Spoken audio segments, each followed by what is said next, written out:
एक बार एक शिष्य ने अपने गुरु से पूछा, गुरुदेव, मैं अपने कठिन लक्ष्य को कैसे प्राप्त कर सकता हूँ? गुरुजी थोड़ा सा मुस्कुराए और उसे भरोसा दिया कि उसे आज रात उसके सवालों का जवाब मिल जाएगा। शिष्य हर रोज शाम को नदी से गागर भरकर जल लाता था ताकि रात को उसका इस्तेमाल हो सके, लेकिन गुरुजी ने उसे उस दिन शाम को पानी लाने से मना कर दिया। जब रात हुई तो शिष्य ने गुरुदेव को अपने सवाल के लिए याद दिलाया। गुरुजी ने शिष्य को एक लालटेन दी और कहा कि जाओ पहले नदी से इस गागर में पानी भर लाओ। उस दिन अमावस्या थी और घोर अंधेरा होने की वजह से कुछ दिखाई नहीं दे रहा था और शिष्य भी कभी इतनी अंधेरी रात में बाहर नहीं गया था। उसने कहा कि गुरुजी, नदी तो यहाँ से बहुत दूर है और इस लालटेन के प्रकाश में इतना लंबा सफर इस अंधेरे में कैसे तय करूंगा? आप सुबह तक प्रतीक्षा कीजिए, मैं गागर सुबह भर लाऊंगा। गुरुजी ने कहा कि हमें जल की आवश्यकता तो अभी है और तुम सुबह लाने की बात कर रहे हो।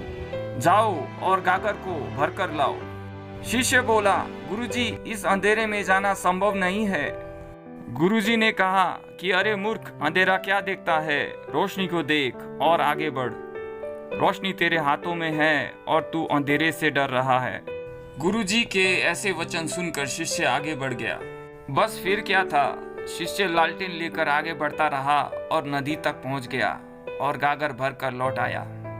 शिष्य ने कहा कि गुरुजी, मैं गागर भर कर ले आया हूँ, अब आप मेरे सवाल का जवाब दीजिए। तब गुरुजी ने कहा कि मैंने तुम्हारे सवाल का जवाब दे दिया है, लेकिन शायद तुम्हारे समझ में नहीं आया। गुरुजी ने उसे समझाया कि यह दुनिया इस अंधेरे जैसी है और जिसमें हर एक क्षण इस लालटेन की रोशनी की तरह है।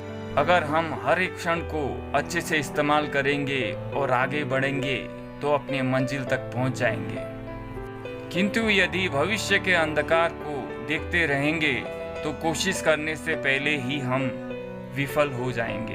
कठिन लक्ष्य से डरने की बजाय हर क्षण का इस्तेमाल करें और कोशिश करें और फिर कोशिश करें। याद रखें, जब तक आप नहीं चाहते आप असफल नहीं हो सकते। कोई भी तब तक असफल नहीं होता जब तक वे कोशिश करते रहें और तब तक कोशिश करते रहें जब तक सफल नहीं हो जाते। वीडियो अच्छी लगी हो तो प्लीज़ शेयर, लाइक, सब्सक्राइब कीजिए।